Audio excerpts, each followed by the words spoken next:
بسم اللہ الرحمن الرحیم۔ یوسف علیہ السلام کا قید سے نکلنے کا واقعہ۔ زلیخا نے عزیز کی خیانت اپنی نیت میں کر لی تھی، اس واسطے اپنا پردہ خود ہی کھول دیا۔ اپنی بے عزتی کو نہ دیکھا، بول اٹھی کہ واقعہ کھل جائے، میں خود اس امر کا اقرار کرتی ہوں اور اپنا قصور بیان کرتی ہوں کہ واقعی میں نے ہی حضرت یوسف علیہ السلام کو پھسلانا چاہا تھا، اور یوسف علیہ السلام نے جو میرے خاوند کے سامنے کہا تھا کہ یہ عورت مجھے پھسلاتی تھی، اس بات میں حضرت یوسف علیہ السلام بالکل سچا تھا۔ میں خود اقرار کرتی ہوں کہ وہ قصور میرا ہی تھا، تاکہ میرے خاوند کو بھی معلوم ہو جائے کہ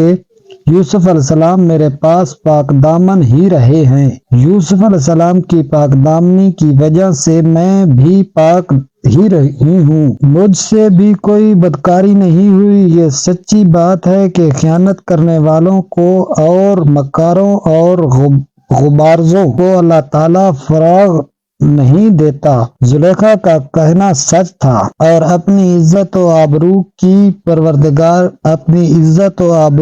پرواہ کرنا اس واسطے بھی تھا کہ حضرت یوسف علیہ السلام کو جیل بھیجنے کے بعد زلیخا اب حضرت یوسف علیہ السلام کے دیدار سے بھی محروم ہو رہی تھی اور پشیمان تھی۔ آپ کے دیدار کے بغیر عشق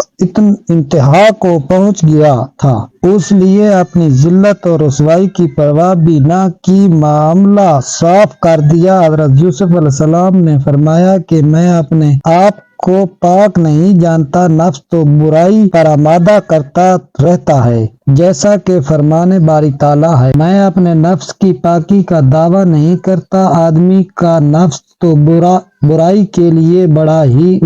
ابھرنے والا ہے، مگر ہاں اس حال میں کہ میرا پروردگار جس پر رحم کرے، بے شک میرا پروردگار بخشنے والا اور رحم کرنے والا ہے۔ اور بعض مفسرین نے اس آیت کا ترجمہ بی بی زلیخا کی جانب کیا ہے کہ میں نے اپنے خاوند عزیز کی اس سے زیادہ خیانت نہیں کی جو میرے خاوند کو معلوم ہی ہے، اور میں اپنے نفس کو بری نہیں کرتی، بے شک نفس تو البتہ برائی کے لیے بڑا ہی ابھرنے والا ہے، مگر جس پر میرا پروردگار رحم کرے، بے شک میرا پروردگار رحم کرنے والا بخشنے والا ہے۔ بہرحال اب وقت آ پہنچا کہ حضرت یوسف علیہ السلام کی عصمت اور پاک دامنی اور صداقت اور طہارت کا معاملہ تہمت لگانے والوں کی زبان سے واضح ہو جائے۔ چنانچہ ظاہر ہو گیا، اور شاہی دربار میں مجرموں نے اقرار جرم کر کے بتا دیا کہ یوسف علیہ السلام کا دامن ہر قسم کی آلودگی سے پاک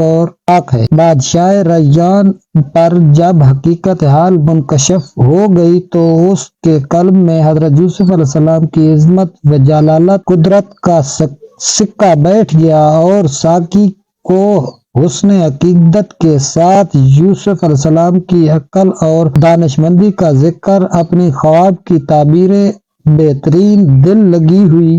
اور عصمت نفس کا یہ انکشاف، یہ سب امور تھے کہ جنہوں نے مل کر بادشاہ کو اس بزرگ ہستی کے دیدار اور اس سے استفادہ کا عاشق بنا دیا۔ پھر وہ کہنے لگا، یعنی اسے جلد میرے پاس لاؤ کہ میں اس کو خاص اپنے کاموں کے لیے مقرر کروں۔ پھر یوسف علیہ السلام کی رہائی اور عصمت اور پاک دامنی اور عقل و دانش کے ساتھ قید خانہ سے نکل کر بادشاہ کے دربار میں تشریف لائے۔ بات چیت ہوئی تو پھر بادشاہ حیران رہ گیا کہ اب تک جس کی